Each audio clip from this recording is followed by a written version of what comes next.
Hi guys, welcome to the one and only Crypto Serpent. I'm so gassed to have him. If you want to be completely honest, I used to fanboy his YouTube back in, when did I first start watching your YouTube? Maybe like January time. I saw you on YouTube. And then since then I grew on TikTok a bit, and we've been speaking for a long time. Absolute brother from the other side of the world, massively into XRP. For those of you who don't know him, but I'm sure you do. Great face of the community.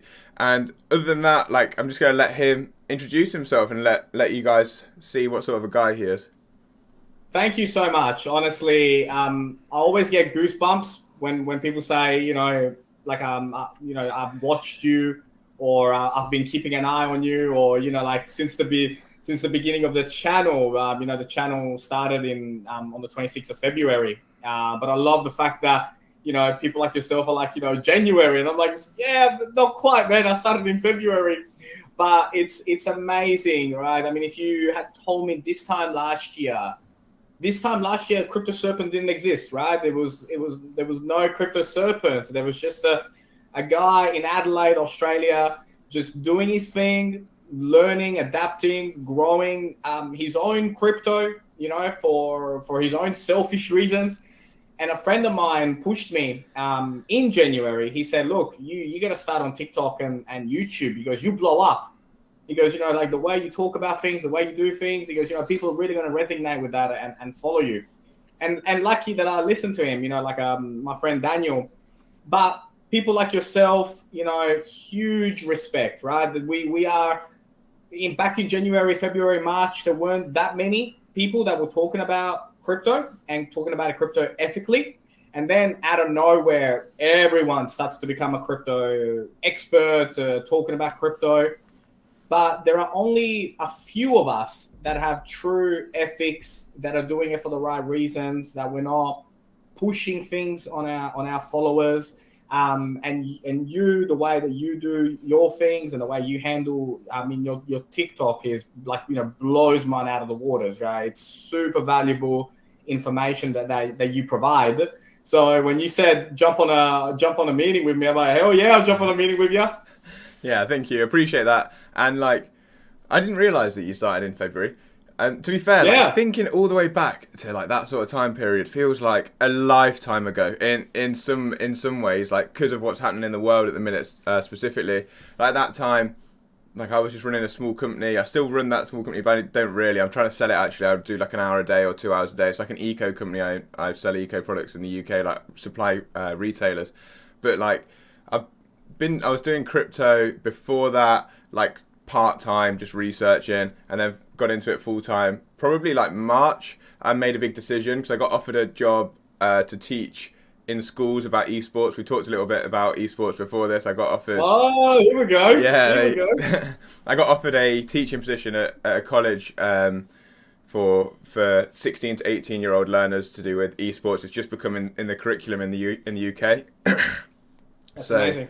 But I had the decision there, and I think I had about 10,000 followers on TikTok, to take that well-paid, good, safe career, good prospects, pensions, everything like this, or to go down the crypto route completely full-time and just dive in head first. And I just decided on the latter, really. But yeah, I saw your channel when, so my dad owned a company as well, and I was doing some part-time stuff, helping him out, in his warehouse, helping him pack boxes while I was listening to. I used to go in there all day, and it was brainless work. And no offense to anybody who does anything like that, but for me, my mind's so active all the time.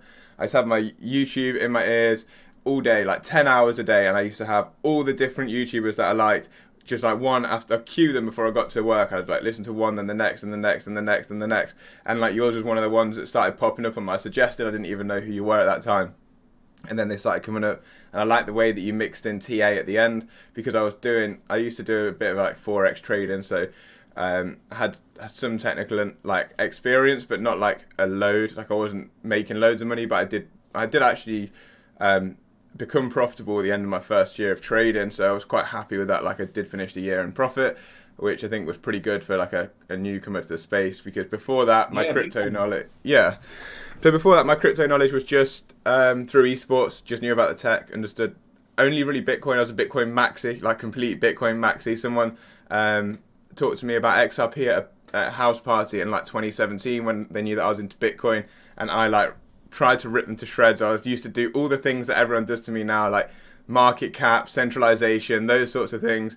But do you know what it actually was for me is just a to start with maybe like a lack of research, and also like a protection of my own ego, because I didn't really know anything about that tech, and he was coming and trying to talk to me about it and push it on me, and I felt almost like a bit embarrassed.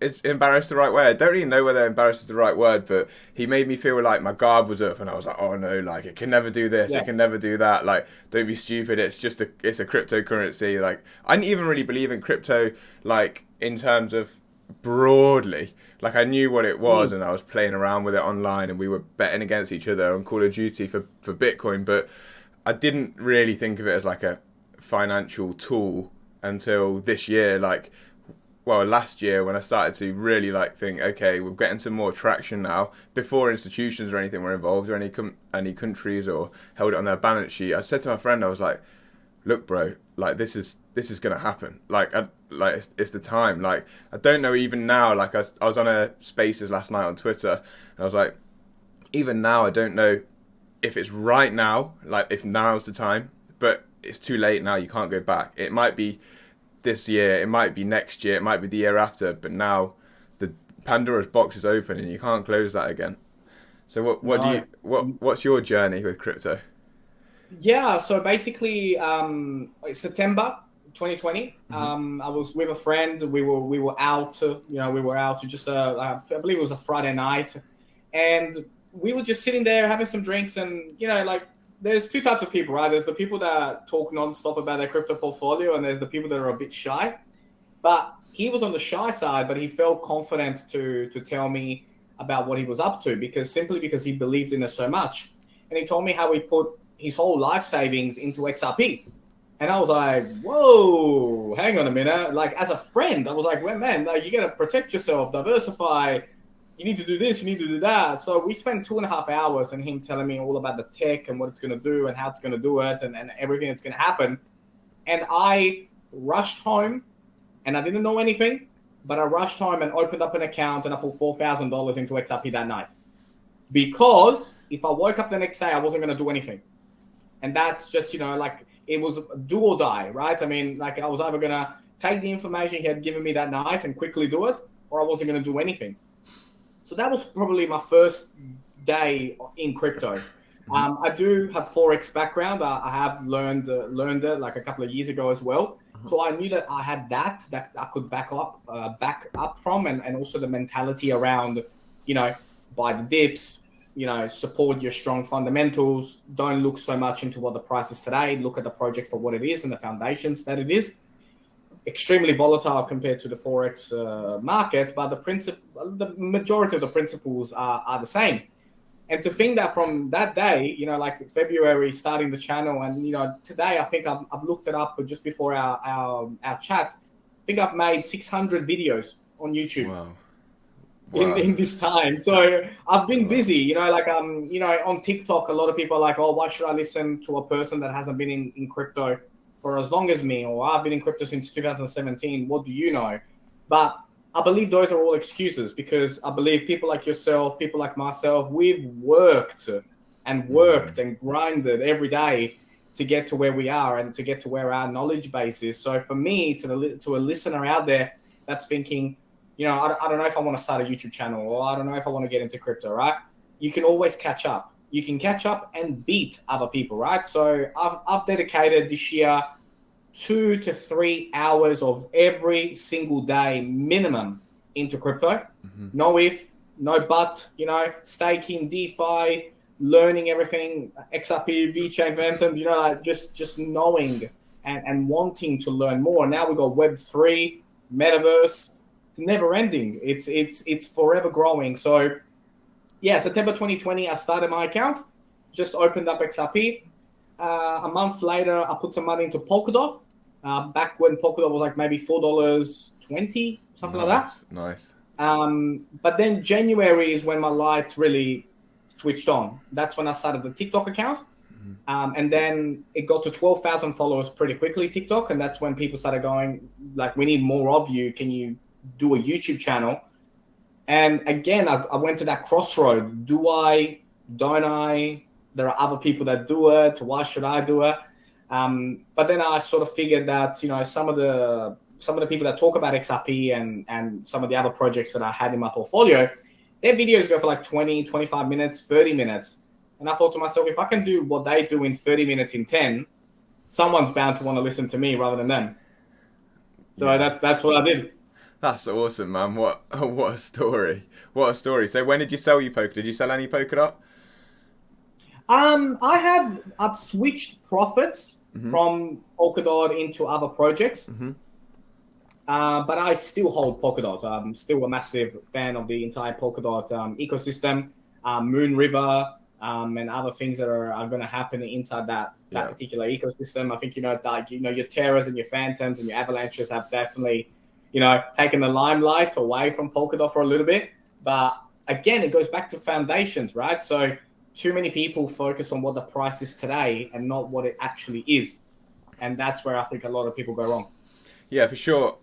And like, I know that their main net or like their parachains has just recently launched. I don't know too much about Polkadot, to be completely honest. It's not like my area of expertise, which is something that I think is great to touch on, by the way, just before I go back to that, is that if you are starting your journey into crypto, don't feel like you have to know everything. Like, I don't know everything. I really don't. I don't know anything. Yeah, I'll openly admit that I don't know much at all. Like, the only thing that I really can stay up to date with is XRP, and I still struggle to do that because so much happens in terms of like news and different things evolving every day. Like you say, the metaverse stuff.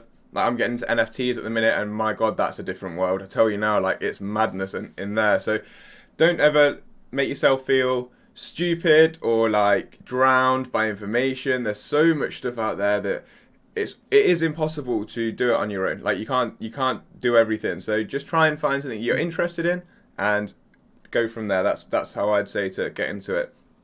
Absolutely, and you got to start somewhere, and you're not going to be very good, right? I mean, if you're so keen on starting a YouTube channel, your first videos aren't going to be good, right? The quality is not going to be good, the audio is not going to be good, but we all started there, you know. And sometimes my videos aren't good, like, I know it, but good is better than perfect, and I think a lot of people get stuck on it needs to be perfect, or I'm not going to do it at all, but it's never going to be perfect.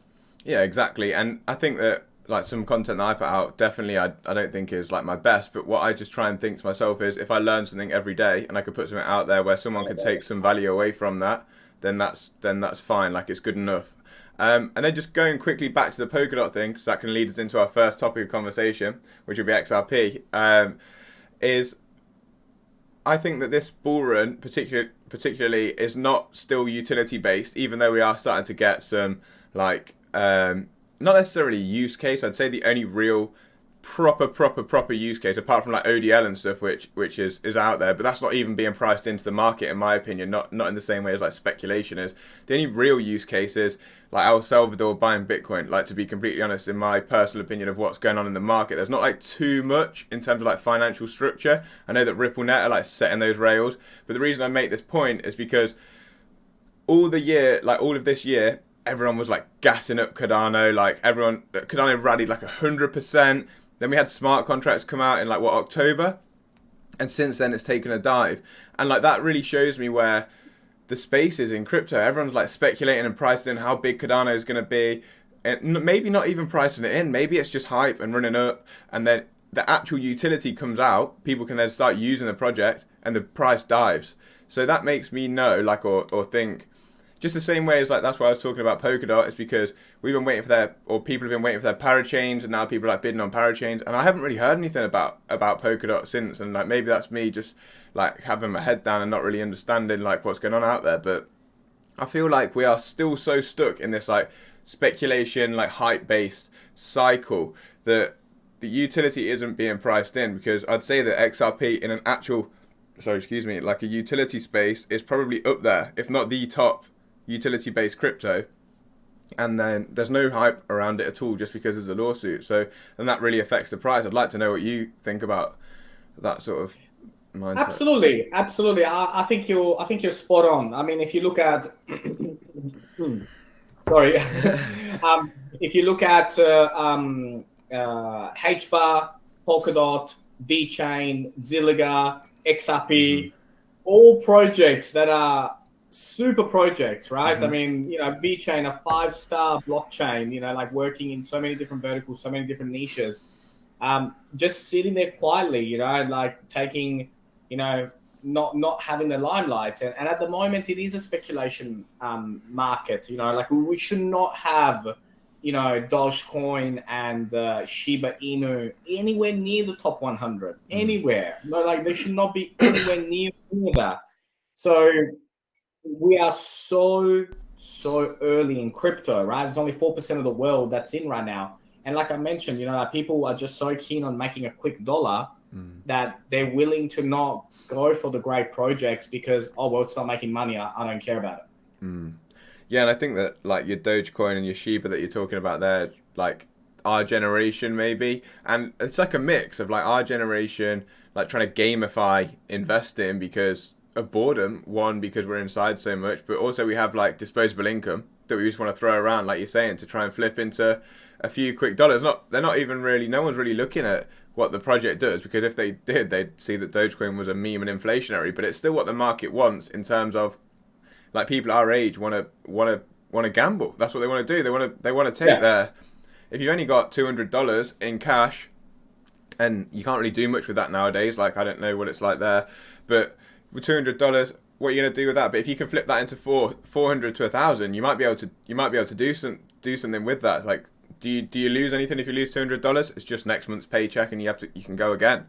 But if you can flip that Yeah. into 1,000, then you might be able to actually do what you want to do. So I think that's the way that people are thinking about things a lot, especially with like I don't feel like my pounds, like British pounds, have much purchasing power. I feel like I'm broke unless I've got crypto. Like I try not to spend any money anyway because that's just my mindset and all my money goes into crypto. But when I look Yes. outside of the crypto world, like now I don't even value my pounds. I don't value them. But like I feel like for a lot of people who are working a salaried job, like your money just doesn't go anywhere anymore. No, no, no, it doesn't. It doesn't. And I think I agree with you on that point. And I think that too many people have just a short-term mindset. That's all they want. I just want quick gains. You can see that in many aspects of life, right? It's not just about crypto, right? So, I mean, they start things and end things quickly. They start jobs and end jobs quickly. They get into sport, right? You talk about esport. Esport is not easy. Esport is harder than real life. Like racing on iRacing is harder. The racing is harder than it is in real life because there's more people in there. There's more people that can do it. There's more time available. So, but people, go on iRacing and, they get lapped the first time that they try, or they're like 3-4 seconds off the pace and they're like, oh, this sucks, I'm out. Instead of going, okay, if he can do it, I can do it. What's he doing and how do I mimic him or her? And how do I learn from them, right? So, but people just don't have that mindset.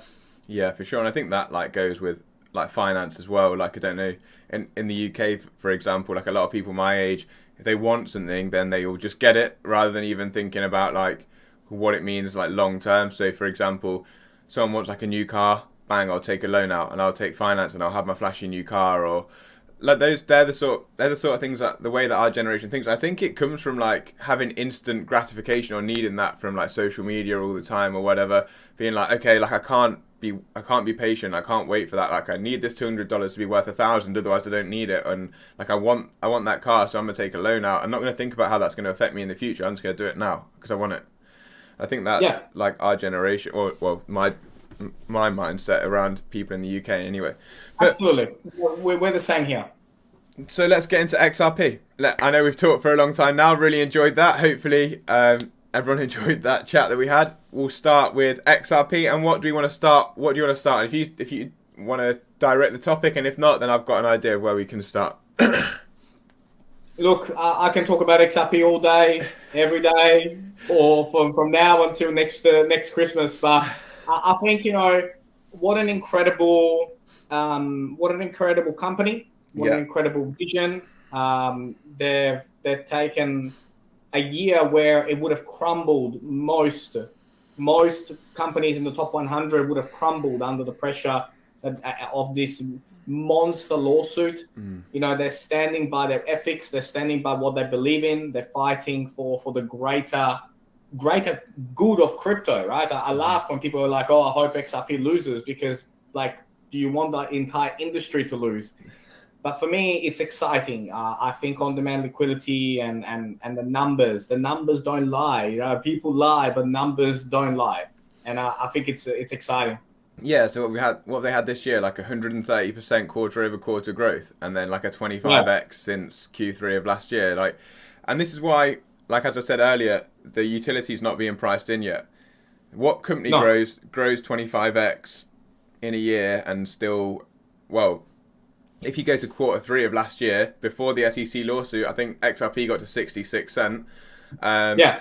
So what growth is that from there to now? I've not checked the price this morning, but let's say it was around $1. So let's say a 30% growth, but they've had a 25x growth in terms of what what their volumes are and ODL corridors. So how it shows the market is not even got their eyes open to what's actually happening behind the scenes.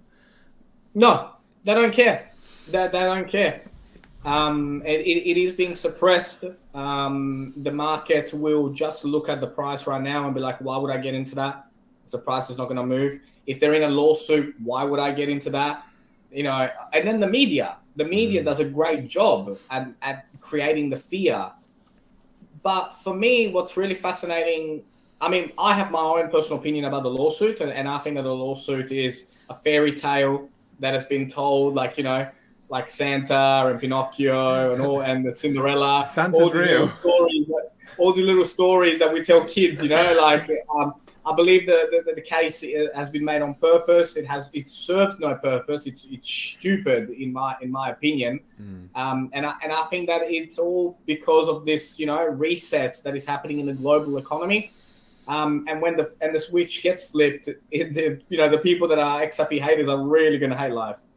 Yeah, I think that there's definitely an argument for that. I think there's a load of different arguments that come up in my head, and one of the massive ones, like you're saying, is that underlying narrative of the economy is going downhill, and we are going to need something to reset that. And I don't like to think that we live in a world where this has already been pre-planned for 10 years, but the more you research, the more you realize, oh shit, maybe we do. Maybe, yeah. Like Brad Garlinghouse specifically talking about when he was at Yahoo, going to talk in meetings, and they were talking about Bitcoin in 2008, just as the technology came out, and it's well, if they're having meetings behind closed doors with military, government officials, tech people about Bitcoin in 2008, what do you think they're talking about now in 2021?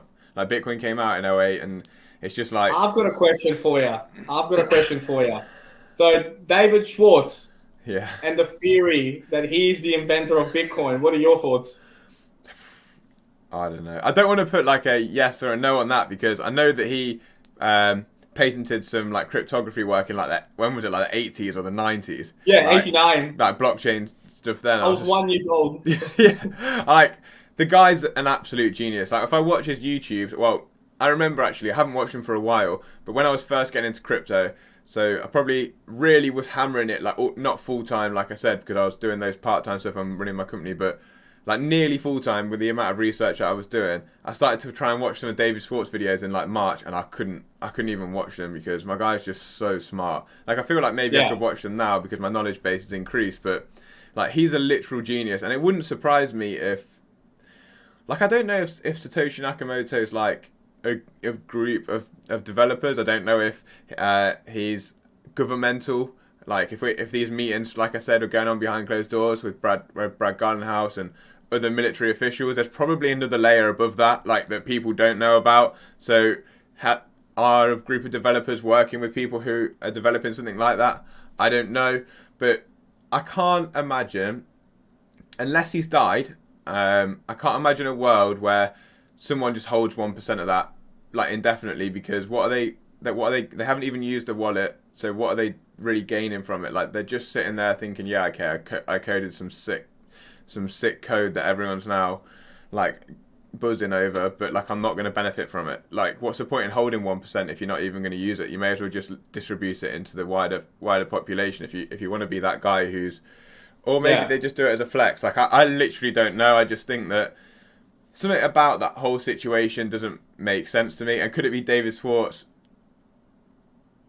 Definitely could be David Schwartz. Like, It could be. Yeah. And I don't believe we'll ever find out the truth. Like, No. there are some things that, no matter how much we research and how much we dig into, we won't ever hear the answers. Like, we will never have a day where we're told, yes, the SEC lawsuit was done to suppress the price. That will never come out. One day the headlines will wake up and the headlines will say settlement or win Ripple. That we know. But the, why the case came about and, this whole, I find it dangerous that, the SEC is not speaking about Ethereum and Bitcoin and the fact that they're leaving that open so that they can go after it. I think that's very dangerous for the whole industry.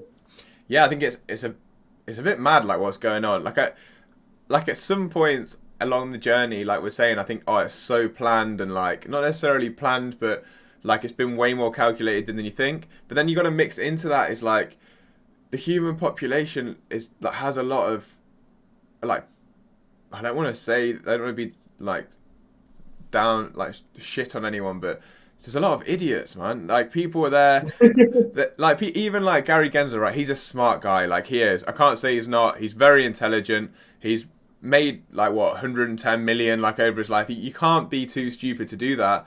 But then to come out and like join into a lawsuit and just blatantly protect banks, like what in a world now where everything is completely open and transparent and people legally or illegally can dig into your past, your profiles, every conversation you've ever had, anything like this, you've got to be like either getting paid so much money that you don't care, ignorant or stupid, because they're like the answers are going to come out like what, like it might not be this year, it might be next year, but like Jay Clayton, William Hinman, all these people taking payments or for whatever reason, I'm not going to say they necessarily are fraudulent, but like at some point that's going to come out and you can't sit there and say, oh yeah, like I didn't do that. It doesn't matter what you say because the truth will come out. And if they legit aren't doing it, then they've got a lot of questions to like answer for anyway. So I just think it's like a big mix of like structure, but then also maybe even they just think because in the legacy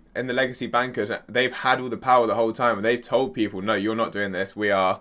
But like now we're kind of in a tech-based era that you can see and everyone can see everything. So I just find it a strange place to be. So I don't know. Like with the conspiracy about is there a bigger, wider plan for the Great Reset? I think maybe, but I don't know if it's just human like stupidity. Like, okay, well, we've got this problem where we need a financial reset. We've got a global pandemic, so let's just use it now to like push in a new system. And what's the best way to do that? Or is this step by step? Like, I don't know. We'll never know. But I think the technology, I think what they're up to, I think how the XRP blockchain is able to solve the world's biggest problem, which is that on-demand liquidity in that time span, in under 3 seconds, and to connect the whole world together. A lot of people talk about, there are other blockchains that are quick, but it's not about just being quick. Like it's about being able to handle all this volume that is going to be going through it. And there's going to be. I personally don't believe people are ready for what's coming for XRP next year. I think people are going to be really shocked. You and I aren't going to be shocked. People message me, they're like, oh my God, we're up 10% today. And I'm like, dude, you don't get it. Don't come and talk to me that we're up 10%. Like, I don't come and talk to me when we're double digits. Like come and talk to me when, this thing is skyrocketing. Like not 10% on not that we've just reached a dollar again. Like, I don't care about that. Yeah, like for me personally, when it's in and around these prices, although I have like did sell like a little bit, like not to cash any profits or anything, just because I'm so into NFTs at the minute, just to keep my mind active. But I've not sold much because I've got like a hefty bag, like a big bag. Like I'm not going to get into it, but a lot.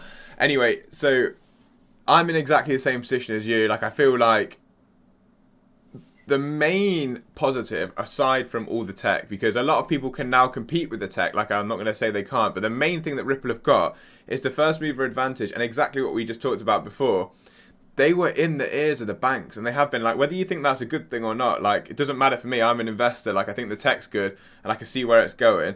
And I know that, like, Brad Garlinghouse has been in these meetings exactly since 2008 for Bitcoin, but then you keep those contacts and then you start your own company. Same with David Schwartz. Like, he knows all the OG developers and they know everyone. Like, between them, they know everybody. And they are going to meetings with central banks. Like, what have we seen? Like, how many central banks are they partnered with? Like 50 plus? 50 countries. Yeah. 50 countries. And like, what, 700 plus financial institutions, like ODL corridors, 25 corridors now, and like, or 20 is it? But that's like 20 to the power of 19, because every single corridor has its own 20 corridors that it like can communicate Right. with. And then so every single time like another corridor comes on, people don't understand the exponential growth this is like having to the network. And it's just like, it's only going to take one or two central banks to use XRP as a bridge currency for everyone else to have to adopt that. And there is no other option in that sense, in my opinion. Like, you've got your H bars. I think it's a great project. I'm not going to say anything derogatory about it, but the issue that they don't have is the time in the market. They don't have the time in the market, and they don't have the communication between their CEOs and the CEOs of all these legacy bankers. Like, Brad Garlinghouse, rightly or wrongly, for his company Ripple, has been going around and probably licking arse to try and get in there for meetings. Like, he's been to all these countries all over the world, all the big financial meetings with all the institutions, doing exactly what they've told him to do for the better of Ripple, and then in turn the utilization of XRP long term. And he even comes out and says that. So I don't know how people are like, oh yeah, but that's RippleNet and not XRP. He says we're creating the corridors for the liquidity, so XRP can then provide that liquidity for the bank. I don't understand. Yeah, for me personally, look, it comes down to, it's not best burger that wins. It's the best known burger that wins, right? And so I don't care about the other technologies and what they're up to. You know, this world lives on. It's not what you know, it's who you know. And that is how Ripple has been building those foundations from day one, right? From day one, they've been working with the federal departments. From day one, they've been, you know, building this thing because of all their contacts, right, to get ready for a big move. And big moves take time. So the fact that we are, I think, 1,500 days since the previous all-time high, hey, bigger the spring, the harder it'll go. And so you're 100% correct. I think it does come down to relationships. I think the banks move slowly. I don't think people realize how slow the corporate world moves. And also when we talk about changing what they're up to, these banks, and how they go about things, there's a lot of resistance around that. And it's taken a long time, but the time is coming. Yeah, no, I completely agree. And I also think that, and this is no way protecting the banks, because I don't like the monetary system at all, but I think there's like two reasons why it takes so long. And one is because obviously, like, people in high positions are like, yeah, we'll just keep doing it this way. No one's going to come and take over. So that part of it's like pretty obvious that everyone talks about. But the other thing that I think does kind of get overlooked in our society, at least, because we start to think, yeah, I hate the banks. They're doing this wrong. They're doing this wrong, which they are. Like, I don't like any of the aspects of what it's turned into. But like, big countries like your America or the UK, we can't really just instantly switch to a rail unless it's completely like, people don't even understand it. Like I'd say I'm one of the top researchers of XRP, and I get it, but like, I don't know it to a developer level. So how can you go to the Bank of England and be like, look, put your whole monetary system on this project, and we'll look after it for you? Like, in a way, I know it's decentralized. Like, they're not looking after it, but they're still trying to convince them to use the rail and then settle it with XRP. So for the Bank of England or Federal Reserve, or I don't know what the Central Bank of Australia is called, but for you guys, it's like, they can't take that chance like on a whim. You can't do that. Like, it's going to take years and years and planning and fail safes and all this sort of stuff. And they do need things like private ledgers. And people came out and almost outraged when Ripple released, oh, private ledger for central bank. They're going to have to test. Like, if you want this institutional money to come into this space, which I know there's pros and cons against that, but you do if you're an investor. We need that cash to come in for our assets to increase in value to that level. Even if you're just talking about volume on the network, it still needs to be on the network. They need somewhere to test. Like, you can't just expect someone to put their whole country's wealth on something that they probably still don't understand it now. Tested, yeah. Yeah. It's crazy. But then it's a hard like cat and mouse, because how do you even test that without like breaking the whole system potentially? Correct. Once you move, it has to be perfect. And there's no other way. Yeah, and like they were saying, and I understand their mindset is like they need a kill switch as well, because what happens if it starts going wrong? They need a kill switch. So it's hard. It's hard. Like, I don't like the banks, but I also don't blame them for taking a long time to start implementing it. But what I was saying before, as soon as like two countries do it, so let's say Bhutan do it, and who's the other one? Let's say like Palau, or someone like the Republic of Palau. Let's say they start trading across the XRP ledger and settle with XRP for instant like cross-border settlement, and then people are like, yo, that guy's just paid him in like no time, and it's cost us nothing, and it's instant settlement. And then another country comes in, just like even a little one, and they don't need to trade through the dollar anymore. They can just go bang, instant settlement here to this currency to this currency, bang, done. Then everyone else kind of has to join in, especially if banks get involved with that, because everyone's just going to start trading through those countries and not pay any remittances. It's something that I think is like people don't get that either. That's why I'm excited for 2022. That's why I'm excited. You know, I think it's coming. I think the patience of the XRP holders will be rewarded. And I personally, you know, from a TikTok perspective and a YouTube perspective, I can't wait, you know, to go back to all those hater comments and, you know, and just start getting payback, right? So because, you know, we've had a hard time. But, you know, it's not over to the fat ladies. Yeah, I know. It's one of those. It's like, I would say that XRP is the hardest asset to hold because, like, everyone calls you an idiot. Like, the whole run, like, you're an idiot, you're an idiot, you're an idiot. And if we have this run up that I'm presuming that we will, just on speculation, not on utility, just to like 10, 13, 15, maybe 20 top side, then, like, I'll be selling, taking some profits at that point. Because I think we are only in speculation at the minute. I don't know when utility comes, but I'd set myself up financially for life, like even if I took like 20, 30%. So like if I take that, then I'm going to be selling out into people that are buying. But then even then you look like an idiot because everyone's like, oh, this tech's going to change the world. It's like, oh, really? I've not been talking about that for like the last year and a half. So I know. But okay. I know. We have to take profits. I mean that's a really good point to make to people. You know, I have had lots of conversation with people like, oh, I'm going to hold until $100.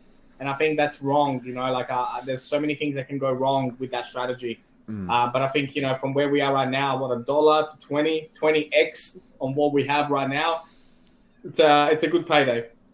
Yeah, and I think that it's important for people to understand that even if the asset can increase in value more, it can also always depreciate, whatever it is, even in the short term. But if you can like lock in some financial security or lock in your financial future by taking profits, don't be married to your asset because that is the reason you bought it in the first place. You got into an asset as an investment speculation because you wanted to change your financial life. Don't get too tempted and greedy to try and like have a Lambo instead of if you wait another however long when you could just have a house. Like, if you could have a house or put a down payment on a house, or if you haven't got a car, you could buy a car with the profits that you've made. Like, take the car, man. Like, don't be gambling the risk of then not being able to afford a car because you want a Lambo now. Like, yeah, don't give your money to the whales because let me tell you, when it drops, it drops. Yeah, real quick. So going from that then, so what do you think is going to happen with this lawsuit? I know we've been chatting for quite a long time. I thought this would happen because I like your brain and I feel like you're easy to talk to, and we obviously chat a lot on social media, but let's try and nail down a few topics. What do you think is going to happen with this lawsuit then? I'd like to know your speculation. So my thoughts are that we will... I would like to think that we're going to see a settlement in January. I believe we'll probably stretch out till March. Okay. But I believe a settlement or a win for Ripple. I can't, and I've tried to think about it even if I wasn't an XRP fan. I've tried to think about this lawsuit from an open mindset. I just don't see a way the SEC wins. I just don't. Yeah, it's a hard one, isn't it? Like, if I was going to try and predict what I think a settlement would look like, I think Ripple would take a fine, and I think they'll probably just say, okay, just for the ease of the argument and to get it out of the way, they might just say, the way we raised money between 2013 and 2015, I can say, may have been like seen as a security, but since then it isn't, and it hasn't been, and they might just take a slap on the wrist from that. But like ultimately, if we go to trial, I think the SEC will lose. But I think there might be in the settlement, that XRP might have to burn some tokens. Like that might be, some coins have to be burned as part of the settlement agreement. Maybe. I think that's a really hard one, because I know that XLM did a similar thing to try and like increase value, and the value of XLM didn't go up. Like, it's just a tough one, that the burning, because I personally really, even though it will bring the supply down, it will make you think that the price will go up, I really hope that doesn't happen, because like what Ripple are doing and the way that they're creating incentives to use the XRP ledger and incentivizing people by giving them some XRP to trial, like I don't want that to, because once it's gone, it's gone. I don't want them to lose the ability to do that. Like, I think though, like from I think from a case point of view, and where we're heading, and I think we're all just simply waiting for that legal clarity to come through. I think that's going to be massive. It's going to be changing the game. But I don't think Ripple will settle unless they get what they want. Yeah, I completely agree, and I think that it's a weird one, a tough one, because neither party can lose. Let's be honest. Like, Ripple can lose, and like, yeah, if it's deemed a security, we'll have to jump through those hoops. I mean, we as a collective of XRP holders, they'll have to jump through the hoops of whether they can register on like the Nasdaq or whatever, or how that's gonna happen going forwards. Even if they're banned from trading inside the US completely, it's not going to kill XRP. So that's what we need to understand first off. But neither party wants, like, the SEC can't lose and Ripple doesn't want to. So I don't think either will really let it go to court, because I think Ripple would rather have, and the SEC would rather have complete clarity on what's going to happen, rather than take the chance that even if it's only a 10% chance they could lose in court, you don't know what's going on behind the closed doors. Like, even if there's only a 10% chance that Ripple might lose in court, I still think they'd rather take a settlement where they can understand and see exactly what's going to happen before they go to court and risk anything. And the same with the SEC. Yeah. The SEC can't go to court and think, holy shit, like, if we lose this, we can never go after another cryptocurrency company again, because everyone's going to use this as case precedent. So in that sense, like you're saying, there's got to be a settlement. I can't see a world where it isn't. A settlement. Where we both agree it's a settlement. It's a settlement, and the time period is hard. Do you know when the fair notice trial would be? Because we're still waiting on the judge to see if the SEC can strike the fair notice, aren't we?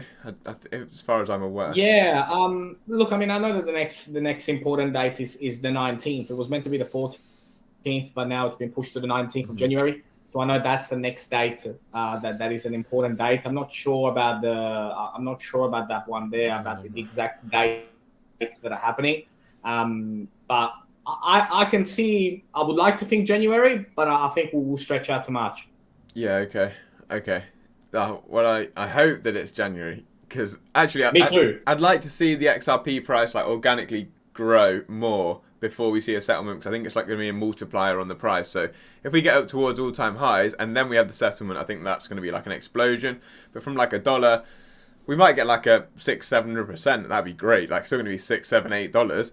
But from $3, if you get 600 or 700%, it's $21 or whatever, and that's looking nice in the portfolio, isn't it? So yeah. No, I think patience. It's a hard thing to hold. But yeah, you need patience. Okay, so then off the back of that, what do you think is going to happen in 2022 in regards to this cycle? And we'll use specifically XRP for this conversation, because I like mainly XRP. So what do you think is going to happen to price? So settlement, and then do you think we're going to have the utility run that we talked about? Do we think that's going to come through in 2022? Is that going to be priced into the XRP price? What do you think? Yeah, I think that obviously it is an extended cycle, and as much as I believe in looking back at the past in 2017, 2013, and looking at the similarities of those, the reality is that every run is different, and we've seen it with this one. A lot of people, including myself, believed that December was going to be legendary compared to what it has been. And it also shows that this is a highly volatile market, and we must never forget that. We are in the riskiest asset of them all. And so if the world has 2% fear, the crypto market drops by like 20%. Like that, we have to remember. We take the good with the bad. I believe we will stretch this out to at least March, April, which would align with Ripple being the last one to go and the hardest one to go. So we will see, your Polkadots, your V chains, your H bars, your XLM, your Zilligers, and all them. You start to see them now from January onwards really go for what they're really worth. And XRP, like in a scenario, if I had to paint the picture, would be lagging behind until we have this settlement, and then it really skyrockets. And I believe at that point, I think Ripple will be the end of the bull run. Like we would see this massive spike, XRP doing a 10x, 20x, and then sort of that becomes the market top. And then we start to plummet again into, I wouldn't say we're going into a bear market. Personally, I believe we're going into a much shorter bear market afterwards. Because mass adoption is here, right? This technology is now being used. In 2017, it was all hype. Now it's not hype anymore. Like blockchain is being used every single day. So I don't think we will have a bear market like we've had in the past. Yeah, it's a weird one, isn't it? Because like we talked about, like it is starting to be utilized, but it's not like it doesn't have use case specifically in everyday life yet, does it? Yeah. And then you see things like JP Morgan saying they're going to bring like hundreds, if not thousands, of banks onto into the blockchain world, or letting them custody assets. And then we've got like Fidelity, who are like now working with loads of banks, and they're like offering banks Nexos, DeFi like stuff. And then you've got like Bakkt, who are like owned by the same company that own the New York Stock Exchange, who have like IPO'd almost on the sly, and they brought their first bank on the other day, like a bank in New Jersey. So it's happening, but it's like happening on behind closed doors a little bit, like right now. And it's just whether it opens like a floodgate. Like I've kind of been waiting for that. I thought it was going to happen this year. I thought there'd be a floodgate would open and all these banks and institutions would come in. But I still think they're kind of sitting on the sidelines. I know we have like your MicroStrategies and your Teslas, but it's only like 2 companies out of the top 1,000 or whatever who have even held any cryptocurrency. The strong rumor of Apple. I think Apple could send the market into a frenzy. If Apple comes out and says they've bought Bitcoin, oh my, like that would be a big day. Yeah, and it's kind of like it would make so much sense for Apple, because they kind of do something similar, like in the iTunes store with like iTunes credit. It's kind of the same, isn't it? Like when you buy, it's not the same obviously because it's fiat, but back in the day when I used to get like an iTunes voucher for Christmas, and I'd load that onto my like iTunes store, and then I'd buy like songs or games or whatever with that credit. It's kind of like how a cryptocurrency, not obviously the fundamentals, but the idea behind it of kind of how a crypto would work. So it makes so much sense for Apple to come on and make Apple Coin or like something similar, or even utilize another crypto and utilize that within their store. So yeah, but I think them holding Bitcoin as an asset in their portfolio, like Tesla have done, I think that would send the market into a frenzy. Yeah, it's their more Facebook next for me. They're my two, because well, did you see Facebook's comment on the Zilliger post? No. So Zilliger posted about their metaverse project that they're launching, and then Meta put a comment underneath. Really? What did they say? Do you know? They said teleportation ? What? Yeah. That is oh mad. man. It's mad. It's mad. Like there's going to be a big company come through, right? A massive organization is going to come through and say, we now are buying into crypto, whichever crypto that is. We've seen crypto.com dominate with sport, like being the face, going everywhere and anywhere, right? Formula One, esport, UFC, soccer, NFTs, right? They're everywhere now. So it's coming. We're just going to be patient. Yeah, like crypto.com, like a massive advertising campaign, and like it's really hard for me to see what's going on in the masses, because obviously I'm so like in depth with this. Like, how much does that influence like your everyday person who's never really seen crypto before? Do they still see a crypto.com advert and go, oh, that, like, because I know that a lot of people that I speak to in everyday life, not my close friends and family, because I talk about it all the time, but distant friends, they kind of look at me like, or even people that I bump into and they ask me, oh, what do you do for work? And I talk about crypto, and they look at you like as if you're like a scammer or something like that. Do you think people still see these crypto.com adverts like that? Do they think, oh, there's that scam thing that people do? Oh yeah, no, like I think people just look at it as, it's that Bitcoin thing. Yeah, that Bitcoin thing. Like, you do that Bitcoin thing. Like I've got a very, very close family member, and every time I talk about it, goes, yeah, Bitcoin. You do Bitcoin. You talk about Bitcoin. I said, I don't talk about Bitcoin. I talk about other things. But I think, it's that Bitcoin thing. It's that digital thing. It's those digital currency. It's that money that lives on your computer. Like there is so, like 4% of the world, right? There's nothing in it yet. Right. And then basically, should we just go, how should we finish this? Should we try and sum this up? Because I feel like we've been talking for a long, long time. Let's finish with your price predictions. Actually, I'm going to interject with one other thing. So I spoke to Jordan Harry, like Bearable Bull. He works with Bearable Bull, and their opinion on what they think is going to happen with this bull run is that they think we're going to have a speculative run up in the first 3 months of next year, and then a massive correction of like 80 to 85%, and then a utility bull run into the end of next year. And they think the bull cycle will end like in between September and December, but we're going to have like a huge run up after we're going to run up to like 10 to 15 for XRP, shake out everyone back down to like $1 to $3, and then run up to like triple digits is what they basically were telling me that they thought was going to happen. Yeah. So that would be insane. That's something that I definitely would want to happen. Like I'd be very comfortable if that happened.